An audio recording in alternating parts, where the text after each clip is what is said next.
ስርዓተ ጸሎት ክፍል 2 በፍትሐ ነገሥት አንቀጽ 14 ጸሎት ዓላማው፣ ጥቅሙ፣ ይዘቱ በውስጥ የሚያስተላልፈውን ምክንያት እናገርና ሰባቱ የጸሎት ጊዜያት የሚለውን ምስጢራቸውንና ትርጉማቸውን እናገራለሁ። የዘመናትና የጊዜያት ባለቤት ቅዱስና ሕያው እግዚአብሔር ለስም አጠራሩ ክብር፣ ምስጋና፣ አምልኮት ለእርሱ ይሁን። ንጽሕት ስብሕት ውርክት አንቀጸ ብርሃን ማዕረገ ሕይወት የሕይወታችን መሰላል ጨለማው የተገፈፈባት ብርሃናችን እማምላክ እመብርሃን የመላእክት እህታቸው፣ የነቢያት ትንቢታቸው፣ የሐዋርያት ስብከታቸው፣ የሰማዕታት ጽናታቸው፣ የደናግል መመኪያ እማምላክ ወላዲተ አምላክ በመሰብሰባችን ምክንያት ከቅዱስ ቂርቆስ ከእናታችን ከቅድስት ኢየሉጣ ከጻድቁ ከአቡነ አብየ እግዚእ ከጠባቂዋ መልአክ ከቅዱስ ገብርኤል ከሁሉም ቅዱሳን ጋር ክብር ምስጋና ለእርሷ ይሁን። ለእናንተም እንደሚገባ የተከበራችሁ የተወደዳችሁ የእግዚአብሔር ቃል በልቡናችሁ መሬት የተዘራባችሁ ቃሉን በልቡናችሁ ያበቀላችሁ ፍሬውን በተግባር ያሳያችሁ የእግዚአብሔር ቤተሰቦች ሀብተ ወልድና ስመ ክርስትናን ያገኛችሁ አባቶች፣ እናቶች፣ ወጣቶች፣ ሕፃናትም ጭምር አንድ አምላክ በሚሆን በአብ በወልድ በመንፈስ ቅዱስ ፍጹም ሰላም እንደምን አደራችሁ? እንደምን ሰነበታችሁ? እንደምንስ ቆያችሁ? በምሕረቱ የጠራን በፍቅሩ ያቀፈን በአባትነቱ የወደደን ቅዱስና ሕያው እግዚአብሔር ለዕድሜ ዘመንን ለንስሐ ጊዜን ያደለን የሚያድለን አምላካችን እግዚአብሔር ክብር ምስጋና ይድረሰው። እንኳን ለሰማዕቱ ለቅዱስ ቂርቆስ ለእናታችን ለቅድስት ኢየሉጣ ዓመታዊ ክብረ በዓል በሰላም አደረሳችሁ አደረሰን። ለሩሩሁ አባት ለቅዱስ አቡነ አብየ እግዚእ ወርሃዊ በዓል በሰላም አደረሳችሁ አደረሰን። ሰአሉ ለነ አስተምሮ ለነ ሰአሉ ለነ ሰማዕታት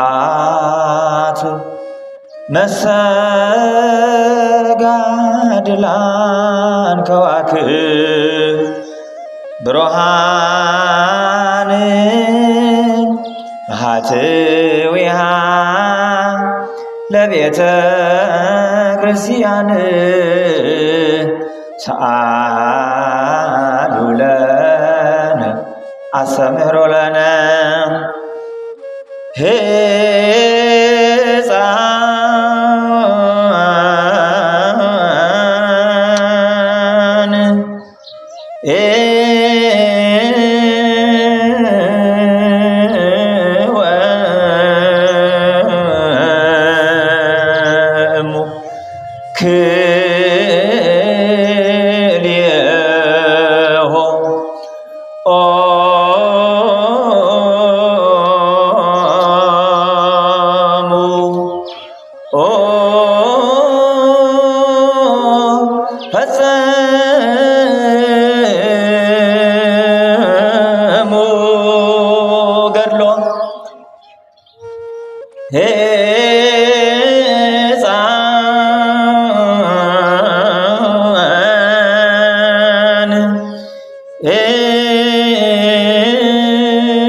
ድምፃ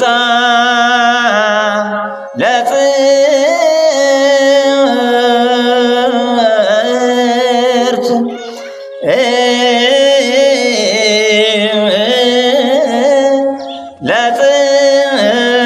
ለጽርት ህርት ከመ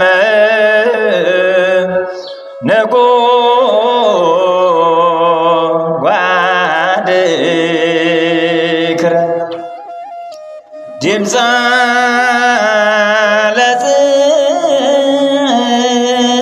ለጽርት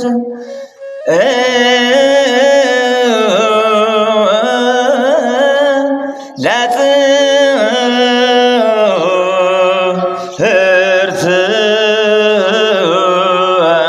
ከመ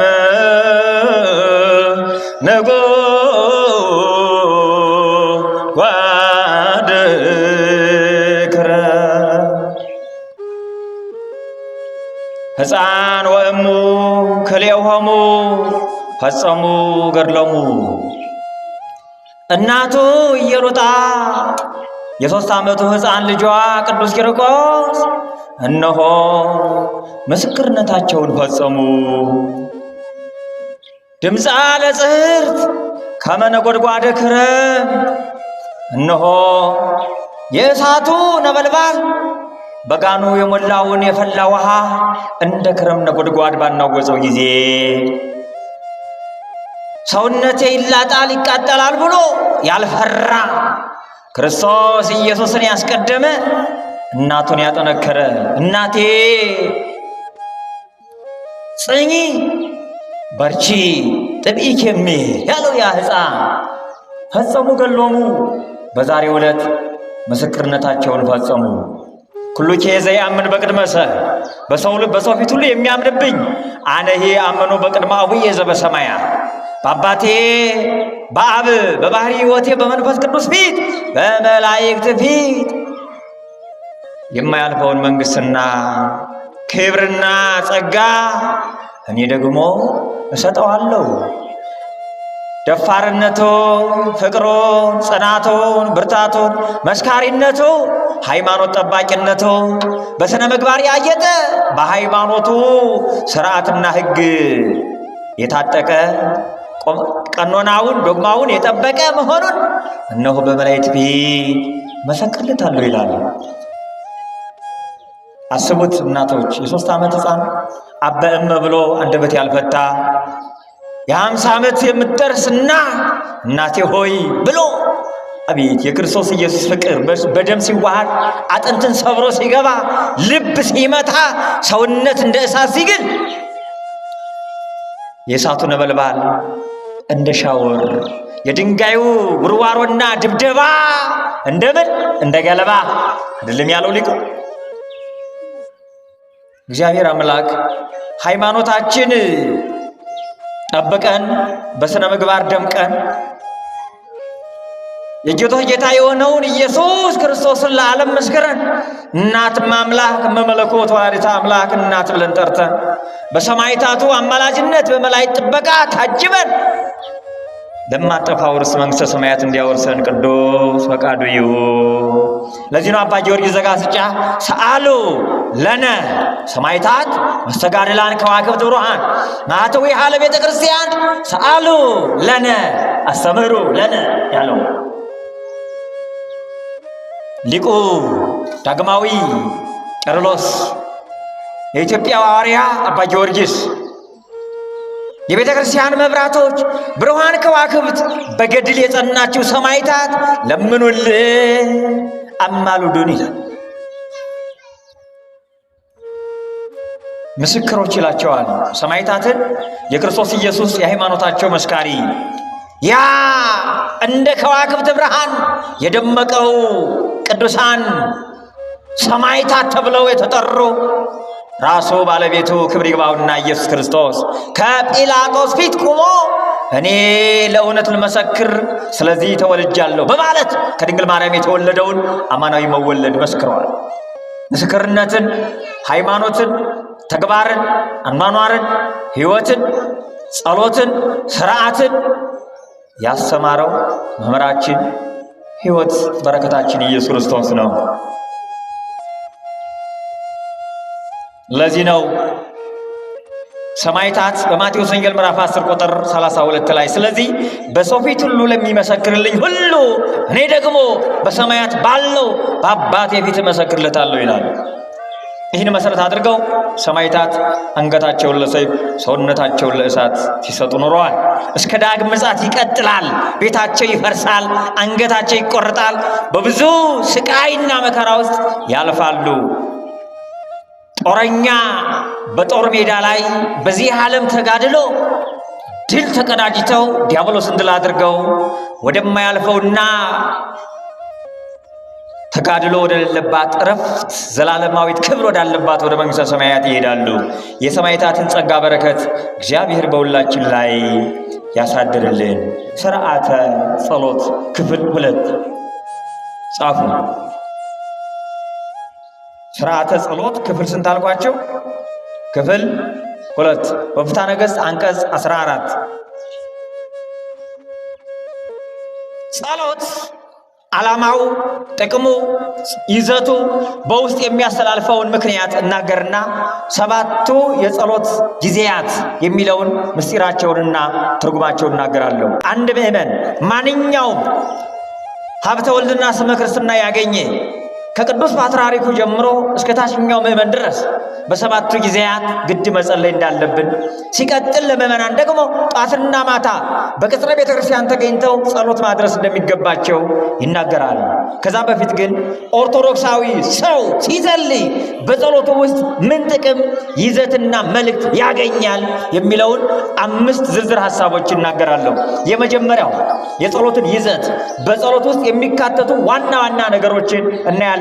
አንደኛ፣ አንድ ኦርቶዶክሳዊ ሰው የመገለጥ ሃይማኖትን ከእግዚአብሔር መገለጥ ያገኘው ሃይማኖት እግዚአብሔር ኢየሱስ ክርስቶስ የሰራውን ሥርዓት ቅዱሳን ሐዋርያት ጽፈውልን፣ ሰማዕታት በደማቸው በአጥንታቸው በቆዳቸው ጽፈውልን አጽድቀውልን እስከ ምጽአት ድረስ ለሚነሱ ምዕመናን ሥርዓት ሆኖ ይቀጥላል። ዶግማ አለ፣ ቀኖና አለ፣ ሥርዓት አለ፣ ባህል አለ፣ ትውፊት አለ። የመጀመሪያው ዶግማ ነው። የዶግማም የቀኖናም እንዲሁም ደግሞ የሥርዓትና የባህል መነሻው ትውፊት ነው። ትውፊት ማለት ቅብብሎሽ ማለት ነው፣ መቀበል ማለት ነው።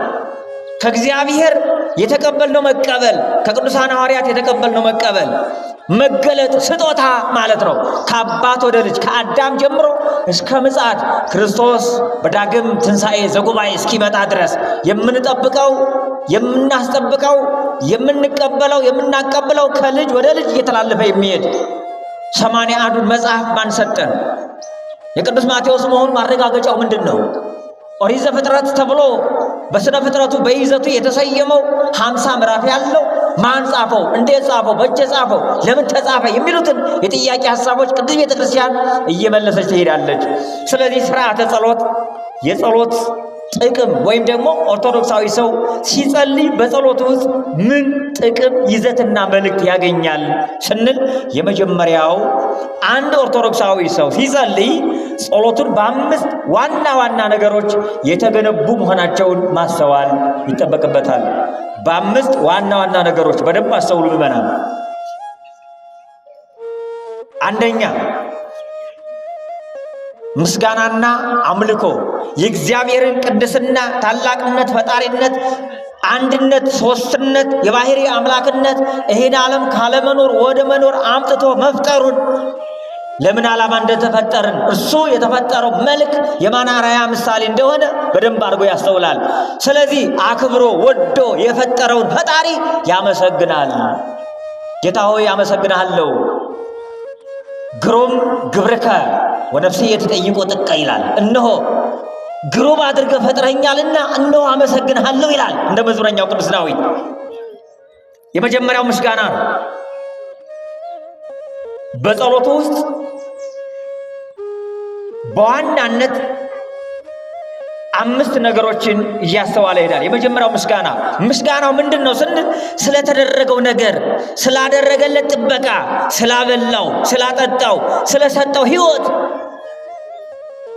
ጊዜን ለንስሐ ዘመንን ለደስታ ሞትኩኝ ሲል ታመምኩ ሲል ሕይወት ሰጥቶ ራበኝ ሲል አጥግቦ አብቅተሃል ሙተሃል የለም ተብሎ ሰው ሲርቀው እርሱ ደግሞ ዘመድም አክስትም እናትም አባትም ሕይወትም መብልም ጤናም ሆኖ ለአሁኗ ሰዓት ለቅጽበት የጠበቀውን እግዚአብሔርን ማመስገን አንደኛው። ሁለተኛ በጸሎቱ ውስጥ ምን ያገኛል? ሲጸልይ ንስሐና ይቅርታን ይጠይቃል። ንስሐና ምንን? ይቅርታን ይጠይቃል። ድካሙን ኃጢአቱን አምኖ በእግዚአብሔር ፊት ወድቆ ምሕረቱን ይጠይቃል። ጌታ ሆይ እኔ ኃጢአተኛ ነኝ፣ ኃጢአትን የምሰራ በጉዞዬ በመንገዴ ሁሉ እንቅፋት መትቶኛል፣ አንተን በድያለሁ። በንጽህና እንድኖር ፈጥረኸኝ ነበር፣ ነገር ግን ተዳድፌአለሁ። በቅድስና እንድኖር ነበር፣ ነገር ግን እነሆ ቆሽሻለሁ። ጌታ ሆይ አንተ አጥራኝ። ከካህኑ ደርሼ ኃጢአቴን ተናዝዬ በቅዱስ ማቴዎስ ወንጌል እነሆ ለቅዱሳን ሐዋርያት እናንተ ያሰራችሁት የታሰረ ይሁን፣ በቅዱስ ዮሐንስ ወንጌል እንደዚሁ ቃል ገብተህላቸዋልና አንተን ዳኛ ሕሊናዬን ታዛቢ አድርጌ በካህኑ ፊት ኃጢአቴን እናዘዝ ዘንድ ዕድሜን ስጠኝ እባክህ ጌታዬ እያልን በወቅቱ ንስሐን እንለምናለን። ሁለተኛው። ሦስተኛው ልመና ይባላል። እግዚአብሔርን ካመሰገንነው በኋላ ዕድሜን ለንስሐ በሳሙና አጥቦ በንስሐ ሳሙና አጥቦ በሥጋውና በደሙ እንዲቀድሰን አባ ስንለው የልጅነትን ማዕረግና ውበት እንድንይዝ ቅርጽ እንድንይዝ እንዲያደርገን እግዚአብሔርን እንጠይቀዋለን። ሦስተኛው ልመና ይሆናል። ልመናው ምንድን ነው? ለራሱ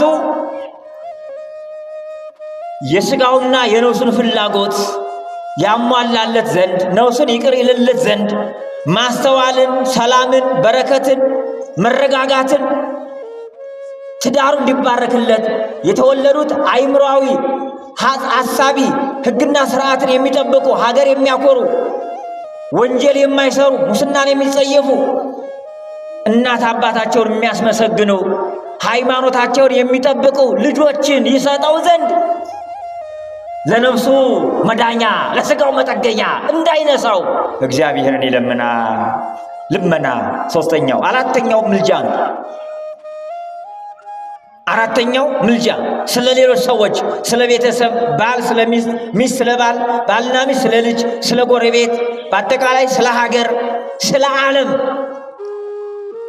ያለ ዕድሜያቸው እንዳይቀሰፉ፣ መከራው እንዲርቅ፣ ረሃቡ እንዲርቅ፣ የታመሙት እንዲፈወሱ፣ በሥጋ የተራቆጡት እነሆ በኃጢአት የተዳደፉት እንዲነጹ፣ አእምሮ የተዘነጋቸው ማስተዋል እንዲያድላቸው ፍጥር ሊተ እግዚኦ መንፈሰ ርቱዐ ሐድስ ተከርስየ። አቤቱ ጌታ ሆይ ለእኔ አስተዋይ ልብን ፍጠርልኝ። አሁን ልብ ሁለተኛ የሚፈጠር ሆኖ አይደለም። የሰጠኝን ማስተዋል እነሆ አትንጠቀይ፣ ማስተዋልን አድለኝ። ጠማማ፣ ግራ፣ ክፉ ክፉ፣ መጥፎ መጥፎ የሚያስብ አእምሮ እንዳይሆን ቀናነትን፣ ደግነትን ያንተን የአባትነት ክብር ጣዕም ጠባቂነት እንዲያስተውል አድርገኝ እያለ ይጠይቀዋል።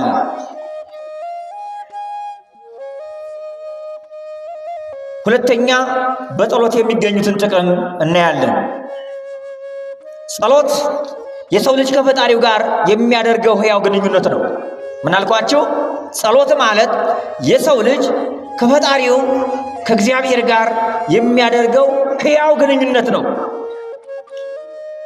ፊት ለፊት አምላኩን እያየ እየተመለከተ ወገቡን አደግድጎ በንጽህና በቅድስና ባልተበታተነ ልቡና ክት በሆነ ሕሊና በመልካም ስብዕና እግዚአብሔርን ይጠይቀዋል። ስለዚህ በተለይ በስነ ልቡናዊ በመንፈሳዊም በሥጋዊም ዘንድ ብዙ ጥቅሞች ያሉት ጸሎት መንፈሳዊ ጥቅሞችን ስናይ ከእግዚአብሔር ጋር አንድነትን ይፈጥርበታል። የሰው ልጅ መንፈስ ቅዱስ ያደረበት ሀብተ ወልድና ስመ ክርስትናን ያገኘ ክርስቲያን ተብሎ በክርስቶስ የተጠራ ሁሉ እግዚአብሔር መንፈስ ቅዱስ ያደረበት ይሆናል። የመንፈስ ቅዱስ ጸጋን ያገኛል። ጸሎት መንፈሳዊ ብርታትን ይሰጣል፣ ትዕግስትን ይሰጣል፣ ፍቅርን ያሳድጋል፣ ከፈተና ይጠበቃል። የዲያብሎስና የኃጢአትን ፈተና መቋቋም ይችላል። ዲያብሎስን የሚገዳደርበት ድል የሚያደርግበት ክፉ የኃጢአትን ሕሊና በጣጥሶ የሚጥልበት በመንፈስ ቅዱስ መረብነት ውስጥ ላይ ገብቶ የሚኖርበትን ክብርና በረከት ያገኛል። የኃጢአት ስርየት ያገኛል። በንስሐ የተሞላ ጸሎት በተለይ እነሆ የህሊና እረፍትን ያገኛል። የአእምሮን የልብ ሰላም ያገኛል። ጭንቀት ከሱ ይርቅለታል። ፍርሃት ይርቅለታል። የአእምሮ ውጥረት ሁሉ ይወገድለታል። ለጸሎት ጥቅሙ ይህ ነው። ጸሎት ይህ ብቻ አይደለም። ትሕትናን በፈጣሪ ፊት በስግደት በትሕትና ሲቆም ከትዕቢት የራቀ ይሆናል። በገላትያ ቅዱስ ጳውሎስ በገላትያ መልእክቱ ምዕራፍ 5 ላይ 9 የመንፈስ ፍሬዎች በህሊናው ሰሌዳ በአእምሮ ጓዳ ይቀረጻሉ። ሶስተኛ የጸሎት ዋና መልእክት ስናይ አንድ ኦርቶዶክሳዊ ሰው ሲጸልይ ራሱን ጠቅሞ ሌላውን ይጠቅማል። ራስ ወዳድነትን ያርቃል። ልብላ ማለቱን ትቶ እንብላ፣ ልልበስ ማለቱን ትቶ እንልበስ፣ የኔ የሚሉትን ትቶ የኛ። በጥቅሉ አቡነ ዘበሰማያት ሙሉ ስታዩት ግላዊ አይደለም። ግላዊ ኦርቶዶክሳዊ የለም። ራስ ወዳድ የሆነ ራስ ወዳድነት የጎላበት የኔ ብቻ የሚል የጸሎት አስተምሮ የላትም ቅዱስ ቤተ ክርስቲያን። ጸሎት ብቻ አይደለም። በውስጡ የሚጸልያቸው ጸሎት ትምህርተ ሃይማኖት አላቸው፣ ስርዓት አላቸው። ምስጢረ ሥላሴ በውስጡ ይካተታል። ምስጢረ ሥጋዌ በውስጡ ይካተታል። ምስጢረ ጥምቀት፣ ምስጢረ ቁርባን፣ ምስጢረ ትንሣኤ ሙታን፣ አምስቱ አዕማደ ምስጢር በውስጡ ስርዓት ሁሉ አለው። ነገር ግን እንዳንጸልይ ጸሎት በጀመርንበት ሰዓት የሚያጋጥመን ግን ፈተና አለ። ይህን ልንገራቸውና ሰባቱን ጊዜያት ምስጢራቸውና ይዘታቸውን እያየን እንሄዳለን። በተለይ የማይጸልይ ሰው ምን ይሆናል? ሰው ባይጸልይ ምን ይሆናል? እየሰማችሁ ነው? ሰው ባይጸልይ ምን ይሆናል? መልሱልኝ። ሰው ባይጸልይ ምን ይሆናል? የቀወሰ አእምሮ፣ ያልተረጋጋ ስሜት፣ ቆራጥነት፣ ክፉ በህሊናው የሚታየው ሰው የማይወድ በልቶ የማይጠግብ ለብሶ የማያምርበት ጠጥቶ የማይረካ በሚያገኘው ነገር ሁሉ ደስተኛ የማይሆን ይሆናል። በኦርቶዶክሳዊት ቤተክርስቲያን አስተምሮ በመንፈሳዊ ሕይወት መመሪያ መሰረት ጸሎት የነፍስ እስትንፋስ ነው። የምን እስትንፋስ ነው አልኳቸው? ጸሎት የነፍስ እስትንፋስ ነው። በደንብ አስተውሉ። ጸሎት የነፍስ እስትንፋስ ነው።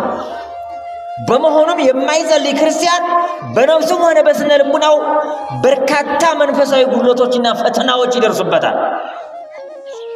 የማይጸልይ ሰው የሚደርስበት ፈተና መንፈሳዊ ድካም ያጋጥመዋል። ለፈተና በሁሉም መንገድ የተጋለጠ ይሆናል። አስቡት፣ አሳ ሕይወቱ ውሃ ነው አይደል? አሳ ከውሃ ቢወጣ ምን ይሆናል? ቀጥታ ነፍሱ ይለያል፣ ይሞታል። ሕያው የነበረ ሙጉት ይሆናል። እኒህ የምታዩዋቸው እጽዋቶች ከስራቸው ቢነቀሉ ከአፈሩ ማዕድነት ቢለዩ ወዲያውኑ ይደርቃሉ። የሰው ልጅ ደግሞ ከእግዚአብሔር አባትነት ጠባቂነት እግዚአብሔርን ከማምለክ ቢርቅ ባይጸልይ የሞተ የቁሙት ይሆናል። የልባሽ እብድ ይሆናል። አንዳንዴ አውቋበድም ይሆናል። አይምሮውን ሌላ አካል የሚቆጣጠረው ቀኝ ሲነግሩት ግራ፣ ብርሃን ሲነግሩት ጨለማ፣ በጎ ሲነግሩት ክፉ፣ ፍቅር ሲነግሩት ጥላቻ ያደረበት ይሆናል። ለምን? በጸሎት ውስጥ አምልኮ አለ። እግዚአብሔርን አያመልከው። ባያችሁት? በፍጹም ልብ፣ በፍጹም ሐሳብ፣ በፍጹም ሰውነት እኔና ቤተ እግዚአብሔር እናመልከዋለን እንዳለ በቤቱ፣ በትዳሩ፣ በሕይወቱ፣ በንግዱ፣ በቢሮ፣ በሚኖርበት አካባቢ በየብስ ቢሆን በባህር እግዚአብሔርን ስላላመለከው ሕሊናውን የሚቆጣጠረው ሌላ ነገር ይሆናል ማለት ነው። ስለዚህ መንፈሳዊ ድካምና ለፈተና የተጋለጠ ይሆናል። ምንም አይል የማይጸልይ ሰው የመከላከያ ዕቃ ጦር እንደማጣት ማለት ነው። አንድ ወታደር ጠላቱን የሚቋቋምበት መሳሪያ አለው። አንድ መንፈሳዊ ክርስቲያን በመንፈሳዊ ሕይወቱ በሚያጋጥመው ተጋድሎ ጠላቱን ድል የሚያደርገው በሚጸልየው ጸሎት ነው። ጸሎት መንፈሳዊ ጋሻ ነው። ጸሎት ሰይፍ ነው። ጸሎት ከክፉ መናፍስት የምንጠበቅበት አጥር ነው።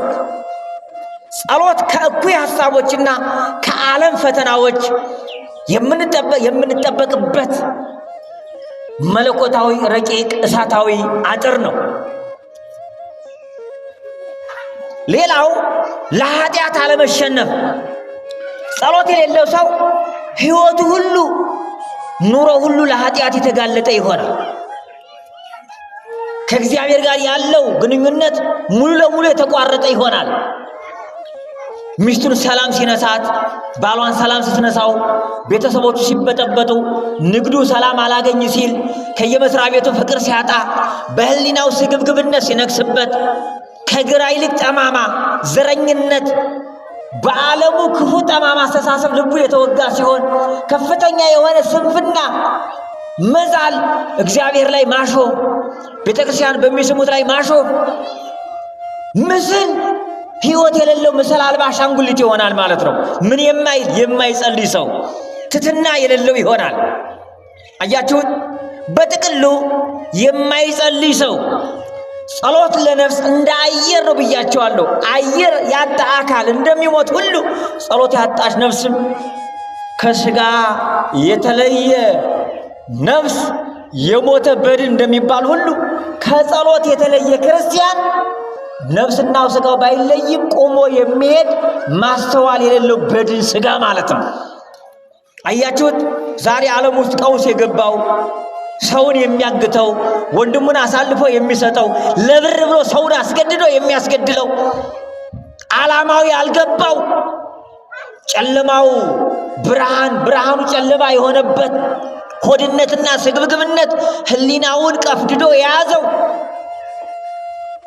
ህሊናው በእግዚአብሔር አምላክነት ሐሳቡ በእግዚአብሔር ጠብቆት እንዲሁም ሃይማኖቱ በስነ ምግባር ጌጥነት ያልተዋበ ስለሆነ ነው። ሰውነቱ፣ ሕይወቱ፣ አካሉ፣ ዕውቀቱ፣ አኗኗሩ በጸሎት አጥር ያልተገነባ ያልታጠረ ስለሆነ ነው። አንዳንዶች እንዲህ ይላሉ፣ ጸሎት ስንጸልይ ጭንቅ ይለናል፣ ክፉና መጥፎ ስሜት ይሰማናል፣ ምን ይሻል ይሆን ይላሉ። ምን ይሻላል መፍትሄው? እስኪ መልሱን ስጡ። ብዙን ጊዜ ለጸሎት ስንቆም ጭንቅ ይለናል፣ ጥላቻ ያድርብናል፣ የሰደቡን ሰዎች፣ ያስቀየምን ሰዎች፣ የደረሰብን ችግር መከራ ትዝ ይለናል፣ ያውከናል፣ ይበጠብጠናል፣ እግራችን ይንቀጠቀጣል፣ የእግራችን መዳፍ ታችኛው ይሞቃል፣ ይግላል፣ ሐሳባችን ይሰረቃል። ጸሎቱ እንዳንጸልየው ልባችን ይሸፈናል። ለምን? በጸሎት ጊዜ ጭንቀት፣ መጥፎ ስሜት፣ የተዝረከረከ ሐሳብ ወይም ፍርሃት ይሰማናል። በብዙ መንፈሳዊ ሰዎች ላይ ይሄ ሁልጊዜ ያጋጥማል። አያችሁት? ኦርቶዶክሳዊት ቤተክርስቲያን ይህንን ሁኔታ የጸሎት ፈተና ብላ ምልክታ ትሰጠዋለች።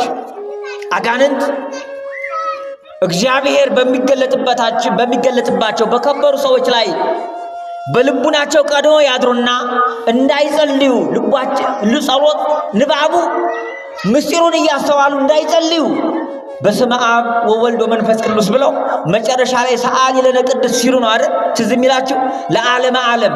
እንዲያውም አንዳንዴ ትናንት በፍቅር እንጸልየው የነበረ ጸሎት በጣም ይረዝመብንና ወረቀት መቁጠር፣ ገጽ ማየት፣ ማገላበጥ፣ አጎይ በቃ ይሆን ማለት።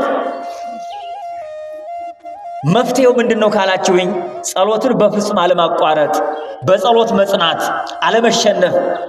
ጭንቀት ስለመጣ ብቻ ጸሎትን አለማቆም። ጸሎትን ካቆሙ ፈተናው እጅግ በጣም እየባሰ ነው የሚሄደው።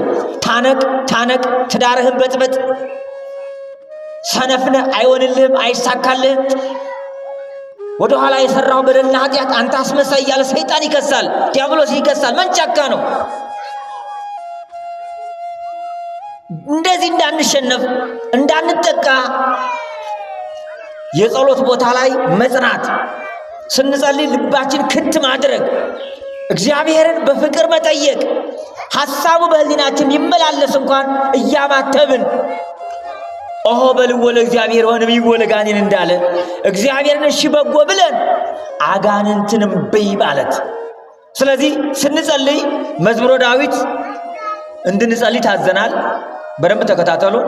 አንድ ሰው መጀመሪያ ሲነሳ አአትብ ገጽዬ ወኩለንታዬ በትምህርተ መስቀል ብሎ ፊቱን በትምህርተ መስቀል ካማተበ በኋላ ለዚህ ምስክሬ ድንግል ማርያም ናት ብሎ የወላዲተ አምላክን ስም ከጠራ በኋላ ጸሎተ ዘወትርን አድርሶ ስብሐትን አድርሶ ጸሎተ ማርያምን አድርሶ መጀመሪያ ውዳሴ ማርያም ከደገመ በኋላ ወደ ዳዊት ይሄዳል። ዳዊትን ከደገመ በኋላ ወደ ወንጌል ይሄዳል። ወንጌልን ከደገመ በኋላ ወደ መልክ ይሄዳል። ከዛም በኋላ የፈለገውን መጸለይ ይችላል። በተለይ ውዳሴ ማርያምና ዳዊት አይቋረጡም።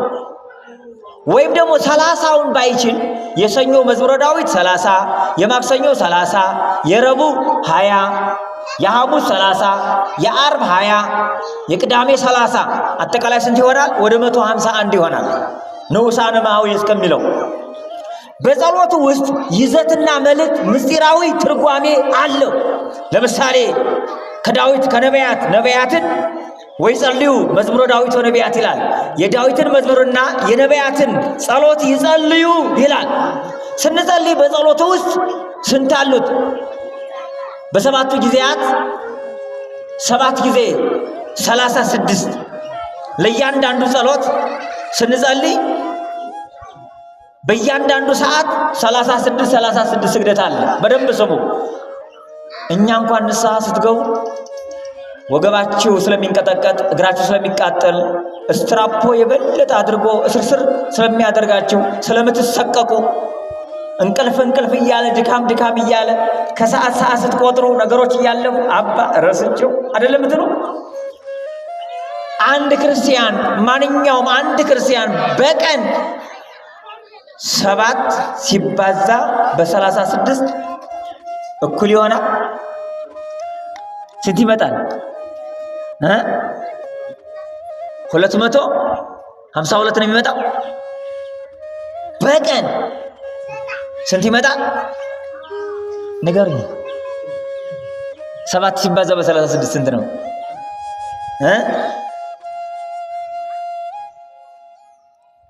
ስኳላ ተማሪ የለም እንዴ? በጥቅሉ አንድ ክርስቲያን በቀን ስንት ጊዜ መስገድ አለበት? በሰባቱ ጊዜያት ሲጸልይ 36 በጥቅሉ ስንት ይሆናል? 252። ለአንድ ክርስቲያን የቀን ስግደቱ ስንት ነው? እስኪ ንገሩኝ። በቀን ያለምንም ቀኖና ካህኑ ሳይሰጥ ስንት ስግደት እንሰግዳለን? 252። እየሰማችሁ ነው እናቶች? 1 ሰዓት ላይ ጠዋት ላይ ስንጸልይ፣ 3 ሰዓት ላይ ስንጸልይ፣ 6 ሰዓት ላይ ስንጸልይ፣ 9 ሰዓት ላይ ስንጸልይ፣ እንዲሁም ደግሞ 11 ሰዓት ላይ ስንጸልይ፣ ምኝታ ላይ 3 ሰዓት ላይ ስንጸልይ፣ ከሌሊቱ ስንጸልይ በሰባቱ ጊዜያት በእያንዳንዱ 36 ስንሰግድ ሲደመር ሲባዛ 252። አረ እንዲያው አባቶቻችን ድካማችን አይተው 64 ስገድ ሲሉ ያም በመከራ 1 2 ማሬ ይቅር በለይ ኃጢአቴን ደምስል እያልን አይደለም እኮ ትኩረት የምናደርገው የት ላይ ነው? ድካሙ ላይ ማለት ነው። እንዲያውም ደግሞ አንዳንዱ ሰነፍ ጓደኛውን አቁሞ ቁጠርልኝ የሚላል። ይገርማል እኮ በእውነት። ሰጊዳለሁ የሚሰገድባቸው ጊዜያት በሰባቱ የጸሎት ጊዜያት በእያንዳንዱ 36 በድምሩ ስንት ንገሩኝ? በድምሩ ስንት አልኳቸው? 252 አንድ ክርስቲያን መስገድ አለበት። አያችሁት? ጸሎቱን ሲጀምሩ መጀመሪያ 1 ሰግዳችሁ ከሆነ ጸሎቱን ሲጨርሱ 3። ይህ ምስጢረ ሥላሴ ነው። የአንድነታቸው የሶስትነታቸው ምሳሌ። እያንዳንዱ የራሱ የሆነ ምስጢራዊ ትርጉም አለው ነገረ ድነትን ስለሚያመለክት። ይህን የምታገኙት በፍትሐ ነገሥት አንቀጽ 14 ነው። ስንት አልኳችሁ? በጸሎት ሰዓት ደረትን እየደቁ ትምህርተ ንስሐ ስለሆነ የንስሐ ምልክት ስለሆነ ትሕትናን ይዞ በትሑት ልቡና መጸለይ እንደሚገባን አባቶቻችን አስቀምጠዋል። በየጊዜያቱ ከሚጸለዩ የዳዊት ጸሎታት መካከል በማለዳ አንድ ክርስቲያን የዕለቱን የዳዊት መዝሙር በደንብ አስተውሉ። የዕለቱን የዳዊት መዝሙር መጸለይ ባይችል መዝሙር ወደ ቤተ ክርስቲያን ሲሄድ መዝሙር 62ን አምላኪ ደይ ሳቤከ ጸማት ነፍሴ ለከ ፈእስፋ ለከ እያለ አምላኬ ሆይ በጸባህ አነብብ ለከ እስመ ኮንከኒ ረዳኢ፣ በማለዳ እነሆ እናገራለሁ ረዳቴ ሁነኛልና። አምላኬ ሆይ ወደ አንተ ገሰግሳለሁ፣ ወደ አንተ ቀርባለሁ፣ ወደ አንተ መጣለሁ። መዝሙር 62 በየጊዜያቱ ከሚጸለዩ የዳዊት ጸሎት መካከል አንዱ 62 ሁል ጊዜ ጠዋት ወደ ቤተክርስቲያን ከመኝታችን ተነስቶ ወደ ቤተክርስቲያን ስንሄድ ይህንን መጸለይ እንዳለብን፣ ወደ ቤተክርስቲያንም ባንሄድ ወደ መስሪያ ቤት ከመሄዳችን በፊት እንደተነሳን ወሬ አይወራም። እየሰማችሁ ነው። አባወራው ሚስቱ ላይ ማጎምጎም የለበትም። ጠዋት ስትነሱ እስኪ ደስተኛ ሆናችሁ ተነሱ። ጠዋት ስትነሱ የዳዊት መዝሙር ስንት አልኳችሁ? 62 ላይ ከቀኑ 11 ሰዓት ደግሞ 140 ላይ እግዚኦ ጸራይኩ ኀቤከ ስምዐኒ፣ አቤቱ ወደ አንተ እለምናለሁ ስማኝ የሚለውን የዳዊት መዝሙር መጸለይ እንዳለብን አባቶቻችን ካህናት የሚጸልዩትን ጸሎትን እንደዚሁ ያስቀምጣሉ። በጥቅሉ በየዕለቱ የሚጸልዩትን ጸሎት አባቶቻችን በፍትሐ መንፈሳዊ አንቀጽ 14 ሲያስቀምጡ የሰኞ ዳዊት፣ የማክሰኞ ዳዊት፣ የረቡዕ ዳዊት፣ የሐሙስ ዳዊት፣ የአርብ ዳዊት፣ የቅዳሜ ዳዊት፣ የእሑድ 15ቱ ነቢያት፣ ቅዳሜን መኃልየን ጨምሮ ይህንን ጸሎት ስናደርግ በምናነበው ውስጥ ምስጢሩን ንባቡን አስተውለን መጸለይ እንዳለብን አባቶቻችን በፍትሐ ነገሥት እንደዚሁ አስቀምጠዋል። አንድ ሰው ጸሎትን ሲጸልይ ዝም ብሎ ማንበብ እንዳልሆነ በፍትሐ ነገሥት አስቀምጠዋል። እየሰማችሁ ነው። ዝም ብሎ ማንበብ አይደለም። አፍ ንባብ ይጎዳ፣ ልብ ጓዳ ያሰናዳል። ውዳሴ ያለስተ ማረድ መተምላ ዘይነበ በለተሰነ እያለ አፉ እያነበነበ በልቡናው ግን የገሊትን ነገር አደራ እንደው አንተ ካልፈረድክማ ብሎ የሚል ከሆነ ይህ ጸሎተ በቀል ከንቱ ነው። ጸሎተ በቀል ነው የሚሆንበት። ክርስቲያናዊ ሕይወትና ማንነት በድሎ ይቅርታ፣ ተበድሎ ማሩታ። እየሰማችሁ ነው። በክርስቶስ ስንጠራ ኢየሱሳውያን፣ ክርስቶሳውያን፣ መሲሐውያን ስንባል ተበድለን የበደለን ሰው ይቅር በለኝ ጭንቅናት አይደል? ይነሳ ልጎነበስ እንዲያውም ሰው ተናገረኝ ልክ አካኪ ዘረፋት ለምንለው እንዴ? ይገርማል እኮ። ግን ስማችን በጌቶች ጌታ በንጉሶች ሁሉ ንጉሥ በሆነው በኢየሱስ ክርስቶስ ተሰይሟል። በክርስቶስ ክርስቶሳውያን በወልድ ውሉደ እግዚአብሔር ተብለናል። የእግዚአብሔር ልጆች ተብለናል። ለዚህ ነው አንቀጽ 14 ቁጥር 534 ላይ ወሐምስኒ አንብቦተ ቃላተ ጸሎት በፍርሃት ወበረአድ ይላሉ። አምስተኛው ላይ በፍርሃትና በረአድ ሆኖ ጸሎቱን መጸለይ እንደሚገባ ይናገራል። ወአንብቦቱ ትኩን ዘባቲ ይከውን መንፈስ ዘያንሳስ መንገለ ፈጣሪ ነው የሚለው። የሚጸልየው ሰው ጸሎት ሲጸልይ ልቡ ወደ እግዚአብሔር የሚሳብበት ይሁን። ካለዛ ግን አፍ ንባብ ይነዳ፣ ልብ ጓዳ ያሰናዳ እንዳይሆን ይጠንቀቅ ይላል። ጸሎት ስንጀምር ትናንት የሰደበን ሰውዬ ትዝ ይለናል። ድሮ በልጅነት ያስቀየመን ክፉ ቅይሞት ትዝ ይላል። ውጊያዊ ነው። የነገው እናቶች በተለይ ጓዳው ጎደል ሲል የቤት አስቤዛ ሲያልቅ ያስጨንቃል አይደል? በጸሎት ሰዓት ይህ መሆን የለበትም። ሲጎድል የሚሞላ ያ ታላቁ ነቢይ ቅዱስ ኤልሳ ለዛች ታላቅ ሴት ትንሹ ዱቄት እንዳበረከተላት ለኔ ደግሞ በተለይ አባ ብዬ ለምጠራ በስጋና በደም የከበርኩ ጌታዬ ሆይ እንደምታደርግልኝ አምናለሁ ብለን መጸለይ አለብን። በህሊናም ብቻ በአንደበትም ቢሆን የምንጸልየው ጸሎት ትርጉሙን ማወቅ አለብን። ምኑን ማወቅ አለብን? ትርጉሙን ማወቅ አለብን። በተለይ አንዲት ነገር ልበላችሁና ሰዓቱ ስላላደረሰ ነው እንጂ ሰባቱን የጸሎት ጊዜያት ሰፋ ያሉ ምስጢር ያላቸው ሙሉ ነገረ ክርስቶስ ነው። ሰባቱ ጊዜያት ሙሉ ነገረ ክርስቶስና በውስጡ ድንቅ የሆነ ስነ ፍጥረታዊ መለኮታዊ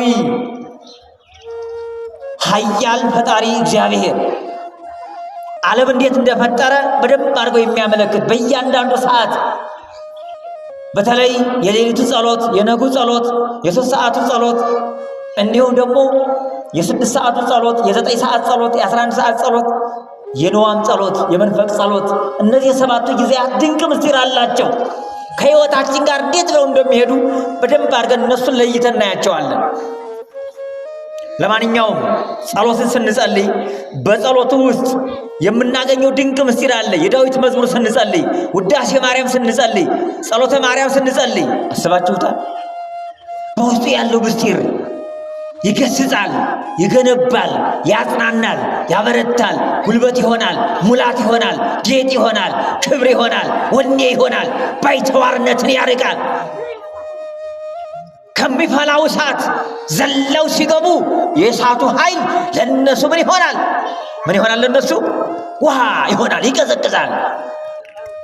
ቅዱስ ቂርቆስ እናታችን ቅድስት ኢየሉጣ ከርቀት የሚፈላ ውሃ ድምፅ ሳያስፈራቸው ዘለው ሲገቡ የራማው መልአክ ቅዱስ ገብርኤል እነሆ ብርሃን መስቀል ይዞ ከተፍ ሲል ይኸው የጸሎታቸው ውጤት በልጇ ምክንያት እንዴት መድኃኔ ዓለም ክርስቶስ እንዳመሰገነችው እናታችን ቅድስት ኢየሉጣ አቤት መታደል! ከአብራካችን የተከፈሉ ልጆች ሕይወታችን በጸሎት የተገነባ ሲሆን እነርሱ ደግሞ በመላእክት አጥር የሚጠበቁ ይሆናሉ። ኦርቶዶክሳውያን እናቶቼ፣ አባቶቼ በተለይ 15ቱ ነቢያት ይድገሙ ብሏል። ከነዚህ መካከል አንዱ ጸሎተ ምናሴ የሚለውን ስናይ በጣም የሚደንቅ ነው። ምናሴ በ12 ዓመቱ በነገደ ይሁዳ በነገደ ብንያም የነገሰ የነገደ ይሁዳና የነገደ ብንያም ንጉሥ ነው። የታላቁ እግዚአብሔርን ያከበረ ጣዖትን ያፈራረሰ እስራኤልን ከወደቁበት ያነሳ የተሰበሩትን የጠገነ የራቁትን ያቀረበ መስዋዕተ እሪያን አጥፍቶ በመስዋዕተ በግን የአባቶችን ሕግ የጠበቀ በቤተ ክህነቱ ገብቶ ያስተካከለ ዛሬም እንዲህ አይነት አባት መድኃኔ ዓለም ይስጠን። በቤተ መንግስቱ በቤተ ክህነቱ እጁን ሰዶ የእግዚአብሔርን ሕግ የሚያስተካክል ተለጣፊ አስመሳይ ማንነታቸውና የተሰጣቸውን አደራ የማይወጡትን እግዚአብሔር አምላክ ልቦና ሰጥቶ እነዛን የሚያስተካክል መካሪ አባት መድኃኔ ዓለም ያድለን። ምናሴ መጨረሻ ላይ ንስሐ ገብቶ ነው የሞተው። በጸሎት ውስጥ ንስሐን የሰራነውን በደልና ኃጢአት ለእግዚአብሔር እናቀርባለን ብያቸዋለሁ። ከዚህ መካከል አንዱ ከብሉይ ኪዳን አባታችን ምናሴ ነው። ቅዱስ ምናሴ ንስሐ ስለገባ ምናሴ አባቱ የሰራውን አፈረሰ፣ አባቱ ያከበረውን አዋረደ፣ አባቱ የቀደሰውን እነሆ አቆሸሸ፣ አባቱ ያነጻውን አባቱ ጥሩ ያደረገውን አበላሸ። እግዚአብሔር ተቀየመው። ከዕለታት አንድ ቀን ታላቁን ነቢይ ኢሳይያስን እነሆ ናሁ ድንግል ትጸንስ ወልድ ብሎ ቢያስተምር በኩላው አሰቀለው፣ በመጋዝ አስተረተረው። ተው ጣዖት አታምልክ፣ የአባትን አደራ ጠብቅ፣ የእናትን አደራ ጠብቅ ቢለው እምቢ አለ። በዚህ ምክንያት ንዑስ ሰናክሬም ይለዋል በብዙ ሰራዊት ታጅቦ በሚሄድበት ጊዜ ያ የፋርስ ባቢሎን የኢራን ኢራቅ የምንላት ዛሬ ኩዌት የምንላት ምናሴን ድንገት ያዙትና በብረት ቀፎ አድርገው ማርከው ወሰዱት። ቀን በፀሐይ ቃጠሎ እንዲቃጠል እንዲሰማው፣ ሌሊት በውርጭ መከራውን አየ።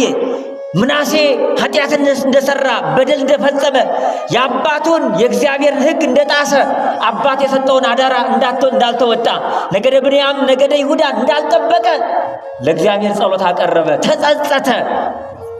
በቀፎው ውስጥ በብረቱ ቀፎ ውስጥ ሆኖ እግዚአብሔር ሆይ ብሎ ወደ እግዚአብሔር ጸሎት አቀረበ። ጸሎቱም እንዲህ የሚል ነበር። እግዚኦ አሐዜ ኩሉ ዓለም አምላኮሙ ለአበዊነ ለአብርሃም ወለይስሐቅ ወለያዕቆብ። በጸሎት ውስጥ ምስጢር አለ። ዝም ብለን የከንፈር ብቻ በማንቀሳቀስ የምናነባንብ አይደለም። ይህ ምናሴ በጭንቅ ውስጥ በመከራ ውስጥ በስቃይ ውስጥ ሆኖ ጸሎትን ጸለየ። የጸሎት ዓላማ መከራን ማራቅ ነው ብያቸዋለሁ። የጸሎት ዓላማ ከእግዚአብሔር ጋር መታረቅ ነው ብያቸዋለሁ። የጸሎት ሕይወትና ዋና መንገድ ወደ እግዚአብሔር መቅረብ፣ በስጋውና በደሙ ተቀድሰን እንድንኖር ማድረግ ነው። አያችሁት? ስለዚህ ምናሴ ምን አለ? እግዚኦ አሐዜ ኩሉ ዓለም። ከነቢያት መዝሙር እዚህ ላይ ስትደርሱ ድንቅ ምስጢር ታገኛላችሁ። አቤቱ ይህን ዓለም የምትገዛ ዓለሙን እንደ ጥና አንጠልጥለ እንደ እንቁላል ጨብጠ ያዝክ አቤቱ አለ። ይህ ብቻ አይደለም። አምላኮሙ ለአበዊነ የአባቶቻችን ፈጣሪ ለአብርሃም ለይስሐቅ ለያዕቆብ ቃል ኪዳን የገባ የአብርሃም የይስሐቅ የያዕቆብ ፈጣሪ ደጋጎቹን አባት አወሳ። አያችሁት? ጸሎት ማንነትን ትዝ ያስብላል፣ ታሪክን ይጠብቃል።